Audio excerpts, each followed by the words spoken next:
Hi hello friends, எல்லாரும் சந்தோஷமாக இருப்பீங்க நம்புகிறேன். இன்றைக்கி நம்ம சேனலில் பார்க்க போகிற வீடியோ எதை பற்றினா பொறுமைங்க. ஆமாங்க, இந்த பொறுமைன்ற குணம் ஒவ்வொரு மனிதரோட லைஃப்லையும் எவ்வளோ முக்கியமான வேலையை செஞ்சிட்ருக்கு, முக்கியமான பங்கு வகிச்சிட்ருக்குன்றதை பற்றி தாங்க இந்த வீடியோவில் நான் உங்களுக்கு டீட்டெயில்ஸை எக்ஸ்பிளைன் பண்ண போகிறேன். ஸோ மறக்காமல் நம்ம சேனலை சப்ஸ்கிரைப் பண்ணாதவங்க சப்ஸ்கிரைப் பண்ணிக்குவாங்க. முடிஞ்ச அளவுக்கு இந்த வீடியோவை உங்கள் ஃப்ரெண்ட்ஸ் அண்ட் ஃபேமிலிக்கு ஷேர் பண்ணிங்கன்னா இன்னுமே இது பெட்டராக ரீச் ஆகிறதுக்கு ஹெல்ப்ஃபுல்லாக இருக்கும். ஸோ நான் போடுற ஒவ்வொரு வீடியோவும் உங்களுக்கு பிடிச்சிருந்தா லைக் பண்ணி சப்போர்ட் பண்ணுங்கள். நெக்ஸ்ட் வீடியோவில் எந்த டாபிக் பற்றி டிஸ்கஸ் பண்ணலான்னு மறக்காமல் காமெண்ட் பண்ணுங்கள். வாங்க வீடியோக்குள்ளே போகலாம். வெற்றி, அதாவது ஒவ்வொரு பர்சனும் அவங்களோட லைஃப்பில் ஒரே ஒரு டைம் ஆச்சும் இதை பற்றி கண்டிப்பாக நினச்சிருப்பாங்க.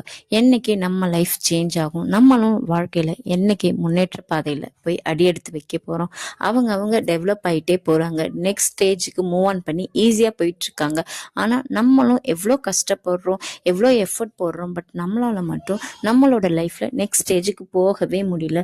இந்த விஷயத்துலேருந்து மூவ் ஆன் பண்ணி போகவே முடியல. நமக்கு மட்டும்தான் இந்த மாதிரி நடக்குதான்ட்டு புலம்பிட்டு இருப்பாங்க, இல்லை உள்ளுக்குள்ளே கூட யோசிச்சுட்டு இருப்பாங்க. ஆனால் அதுக்கெல்லாம் முக்கியமான ஒரு விஷயம் என்னன்னா பொறுமைங்க. ஆமாங்க, இன்னைய சுச்சுவேஷனில் யாருக்குமே அவங்களோட லைஃப்பில் பொறுமைன்ற இருக்கணும் இல்லவே இல்லைங்க. எல்லாமே உடனுக்குடன் நடக்கணும். இன்னைக்கு விதைய போட்டால் நாளைக்கே செடியாக வரணும், இல்லை நாளைக்கே சிலவங்க நாளைக்கே மரமாக ஆகணும்னு நினைக்கிறாங்க. அது எப்படிங்க சாத்தியம்?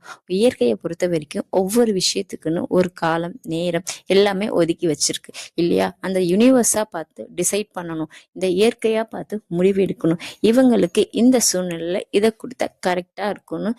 அந்த யூனிவர்ஸ் டிசைட் பண்ணால் அது கிடைக்க வேண்டிய நேரத்தில் நம்ம கையில் கண்டிப்பாக கிடைக்குங்க. நம்மளே வேணான்னு சொன்னாலும் அது நம்மளை விட்டு ஒரு நாளும் போகவே போகாது. ஸோ இதுக்கெல்லாம் பேசிக்கான ஃபண்டமெண்டல் பேஸ் பாயிண்ட் என்னன்னா பொறுமை.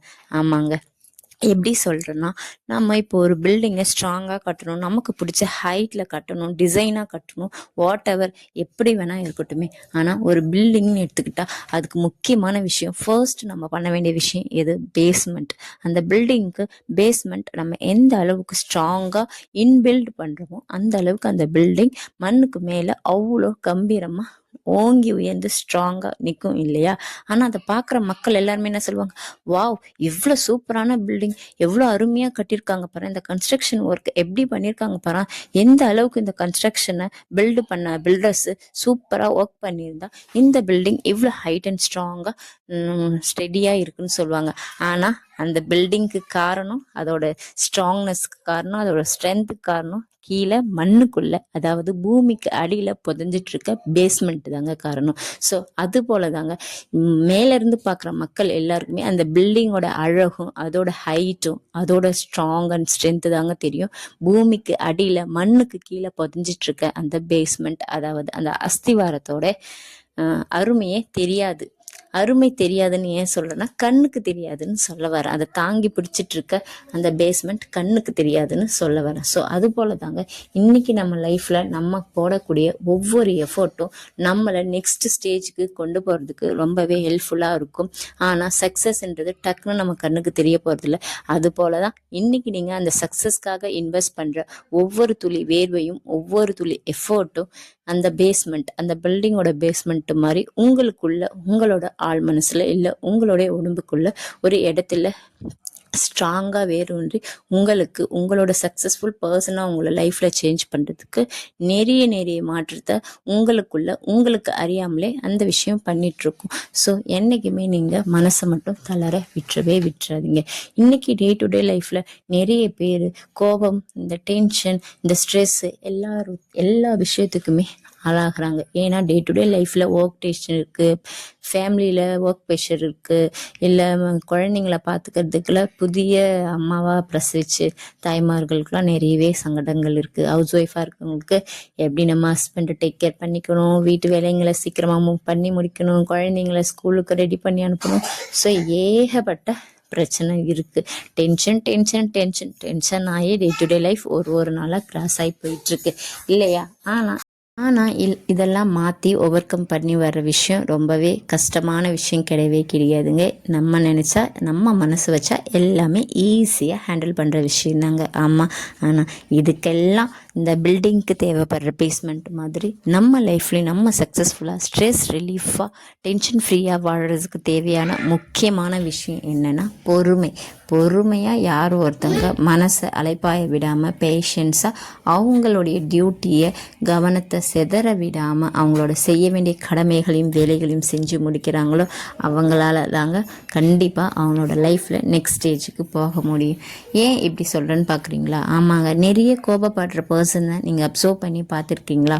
கோபம் வந்துடுச்சுன்னா அவங்க என்ன பண்ணுறாங்கன்னு அவங்களுக்கே தெரியாதுங்க.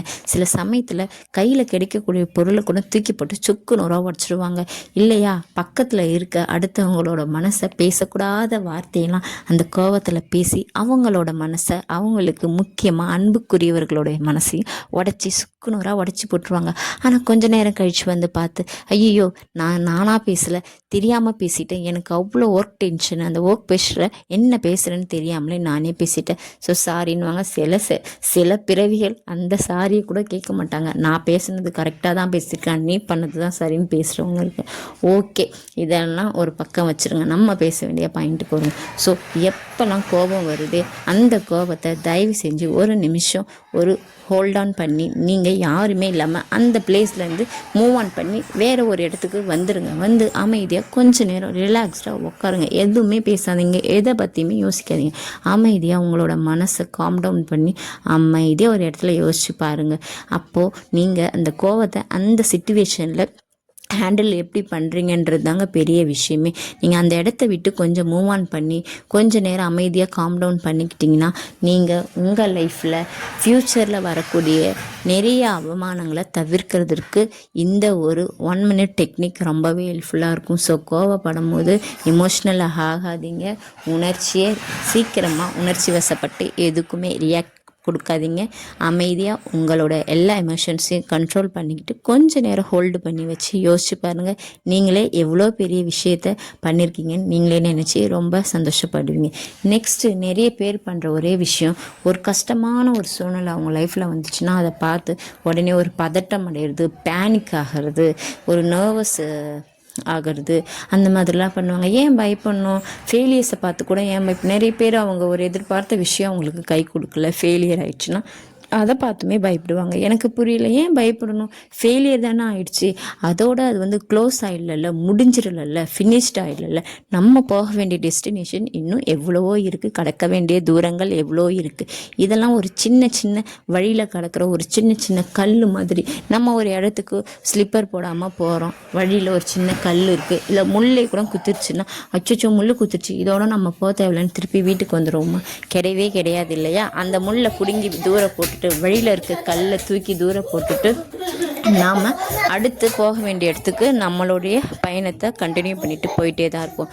ஸோ அது மாதிரி தான் உங்கள் லைஃப்பில் வரக்கூடிய சின்னதோ பெருசோ உங்கள் இந்த கடினமான கஷ்டமான டிஃபிகல்ட்டியான சிச்சுவேஷனை ஈஸியாக பதட்டப்படாமல் அமைதியாக பொறுமையாக உங்கள் மனசை ஒருநிலைப்படுத்தி ஃபுல் ஃபோக்கஸ்டாக வச்சு அதை எப்படி டேக்கிள் பண்ணணும், அதிலேருந்து எப்படி மூவ் ஆன் பண்ணி வரணும்னு அமைதியாக இருக்க போது தாங்க நம்மளுக்கு எந்த ஒரு டிசிஷனுமே கிளாரிட்டியாக எடுக்கிறதுக்கு கை கொடுக்கும். ஸோ அமைதியாக இருங்க, பொறுமையாக இருங்க. பொறுமை கொடுக்குற தைரியமும் நம்பிக்கையும் உங்கள் வாழ்க்கையில் எந்த ஒரு விஷயமும் கொடுக்காது. நான் இதை அடித்து சொல்கிறேன், இதுக்கு நான் 100% கேரண்டி.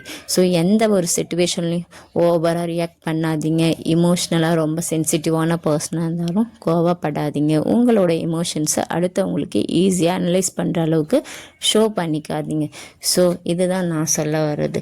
நெக்ஸ்ட்டு, இந்த பொறுமையாக இருக்கிறதால என்னென்ன பெனிஃபிட்லாம் உங்கள் லைஃப்பில் கிடைக்குன்னா, ஈஸியாக உங்களை யாருன்னா இமோஷ்னல் ரீதியாக உங்களை அட்டாக் பண்ண நினச்சாலும், இல்லை உங்கள் மனசை காயப்படுத்துகிற மாதிரி புண்படுத்துகிற மாதிரி நினைக்கிறவங்களுக்கு இது ஒரு தரமான பதிலடிங்க. ஆமாங்க, நீங்கள் பேசுகிறவன் பேசட்டும்னு நீங்கள் கூட அவன் என்னை இப்படி பேசிட்டான், இவன் போய் எப்படி என்ன இந்த வார்த்தை பேசினான்னு கூட நீங்கள் ரியாக்ட் பண்ணுறதால என்ன நடக்கும்னு நினைக்கிறீங்க? அவனுடைய அந்த கீழ்த்தரமான வார்த்தைகளுக்கும் புத்திகளுக்கும் நீங்கள் ஒரு இரையை போடுற மாதிரி இருக்கும். இறைனா அவனுடைய எமோஷனுக்கு நீங்கள் உங்களுடைய எமோஷன்ஸை ஒரு ஃபுட்டு மாதிரி அரைச்சி அவனுடைய மூளைக்கும் அவனுடைய அந்த காழ்ப்புணர்ச்சிக்கும் இறை போடுற மாதிரி இருக்கும், ஃபீட் பண்ணுற மாதிரி இருக்கும். அந்த தப்பை நீங்கள் பண்ணிடாதீங்க. நம்மளை இழிவாக பேசுகிறவங்களையும் நம்ம மனசை புண்படுத்த பார்க்குறவங்களையும் பேசினா பேசிட்டு போகிறாங்க, அவன் ஒரு பைத்தியக்காரன் நினச்சிக்கிட்டு நீங்கள் அந்த இடத்துலேருந்து மூவ் ஆன் பண்ணி வந்துடுங்க. இதுக்கெல்லாம் உங்களுக்கு தேவைப்படுற ஒரே விஷயம் மனப்பக்குவங்க. நீங்கள் எவ்வளோ அந்த சென்சிட்டிவான சுச்சுவேஷனை எப்படி நீங்கள் ஹேண்டில் பண்ணுறீங்க, எப்படி டேக்கிள் பண்ணுறீங்கன்றதுல தான் உங்களோட மெச்சூரிட்டி என்ன, நீங்கள் எந்த லெவல் ஆஃப் மெச்சூரிட்டி லெவலில் இருக்கீங்கன்றதே வெளிப்படுத்தும். ஸோ நம்மளை கஷ்டப்படுத்தணும்னு நினைக்கிறேங்க. சில ஜென்மங்கள்லாம் இருக்குங்க, வேணும்ன்ட்டே நம்மளை இந்த மாதிரி பேசினா அவள் ரியாக்ட் பண்ணுவா, இந்த வார்த்தையை சொன்னால் அவள் உடனே ஏதாச்சும் பேசுவா, அதை வச்சு நம்ம இந்த சண்டையை டெவலப் பண்ணிடலான்னு கூட நிறைய பர்சன்ஸு நம்ம கூட இருந்துகிட்ருப்பாங்க. அவங்க கூட நம்ம வாழ்ந்துட்டு இருக்க சூழ்நிலையும் கடவுள் நமக்கு கொடுத்துருப்பாரு. என்னங்க பண்ண முடியும்? எல்லா நேரத்துலையும் நம்ம நீ வேண்டாம், நீ இவங்களை நம்மளால் சமாளிக்க முடியல, குயிட் பண்ணிட்டு போயிடலாம் நினைக்க முடியாது இல்லையா? சில சுச்சுவேஷனில் சில பர்சன்ஸை நாம் கடந்து தான் வந்தாகணும். அதுக்கெலாம் தேவைப்படுற ரெண்டு விஷயம் என்னென்னா அமைதியும் பொறுமையுங்க.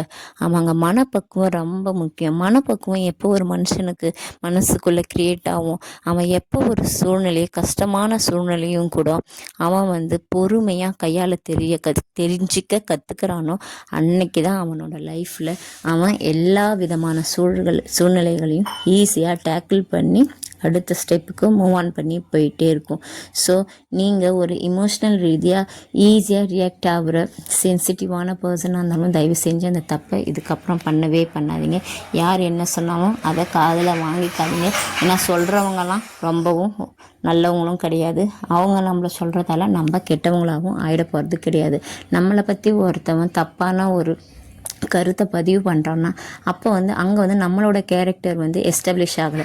அவனோட கேரக்டர், அவன் எந்த விதத்தில் வளர்ந்து வந்திருக்கான், அவன் எப்படிப்பட்ட பெற்றோர்களால் வளர்க்கப்பட்டிருக்கான் அப்படின்றது தான் அது குறிக்குது இல்லையா?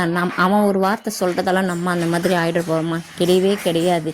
இவங்கெல்லாம் இப்படி தான், இவனோட கேரக்டர் இப்படி தான், இவன் இப்படி சொல்கிறதால நான் அப்படி ஆகிட போகிறது கிடையாது அப்படின்னு நினச்சிட்டு நீங்கள் மூவ் ஆன் பண்ணிட்டு வந்துட்டுருக்கணும். இப்போ நம்ம ஒரு ரோட்டில் நடந்து போயிட்டுருக்கோம், சில நாய்கள்லாம் இருக்கும் இல்லையா? அது நம்மளை பார்த்து குலைக்கும். முன்ன பின்ன அந்த நாய் நம்மளும் பார்த்துட்டு இருக்க மாட்டோம், அந்த நாய் நம்மளையும் பார்த்துருக்காது. ஆனால் அந்த வழியில் நம்ம அன்றைக்கி கிராஸ் பண்ணி போகும்போது அது சடனாக பார்த்து குலைக்கும். அதுக்கு என்ன தெரியும்? யாரோ நம்ம ஏரியாக்குள்ளே புதுசாக வந்திருக்காங்க அப்படின்னு, இவங்க ஒரு திருடனாக இருப்பாங்களோ இல்லை புது ஆட்களாக இருக்காங்களே அப்படி சொல்லிட்டு அதோடைய தன்மையை அது வெளிப்படுத்தும். பதிலுக்கு நீங்கள் என்ன பண்ணுவீங்க? அந்த நாயை அப்புறப்படுத்த பார்ப்பீங்க, துரத்தி விட பார்ப்பீங்க, அதோடைய கவனத்தை டிஸ்ட்ராக்ட் பண்ணி ஏதாச்சும் ஒரு கல்லோ குச்சியோ எடுத்து கொம்போ எடுத்து அடிச்சுட்டு அது கிராஸ் பண்ணிட்டு வருவீங்க இல்லையா? அது மாதிரி தாங்க நீங்கள் இந்த மனிதர்களை அடிக்கணும், கல் எடுத்து அடிக்கணும்லாம் ஒன்றுமே கிடையாது. நீங்கள் அந்த இடத்துலேருந்து அமைதியாக வாயை மூடிட்டு வந்துடுங்க. வாயை மூடிட்டு வர்றதால நம்ம ஒரு பயந்தாங்கொலியோ நம்ம ஒரு கோழையோ அவன் வீரனோ ஆகிட போகிறது கிடையாது. அவன்லாம் அப்படி தான். இவனுக்கெல்லாம் நம்மளோட எனர்ஜியை ஸ்பெண்ட் பண்ணி நம்மளோட டைமை இவன் கூடலாம் வேஸ்ட் பண்ணக்கூடாதுன்ற அர்த்தத்தில் தாங்க நான் இங்கே மீன் பண்ணுறேன். ஸோ இந்த மாதிரி நபர்கள் எல்லாரோட லைஃப்லையும் இருப்பாங்க. லைஃபாக இருக்கட்டும், சிச்சுவேஷனாக இருக்கட்டும், ஃபேமிலியாக இருக்கட்டும், ஒர்க் பண்ண போகிற இடத்துல நமக்கு மேனேஜர் இல்லை நமக்கு மேலே ஹையர் அஃபிஷியல் மூலிமா கொடுக்குற எந்த வித பிரச்சனைகள் டென்ஷனாக இருந்தாலும் அதெல்லாம் தாண்டி நீங்கள் அமைதியான ஒரு லைஃப்பை லீட் பண்ணணும்னு நினச்சிங்கன்னா உங்களுக்கு தேவை இந்த மூணு விஷயந்தான்.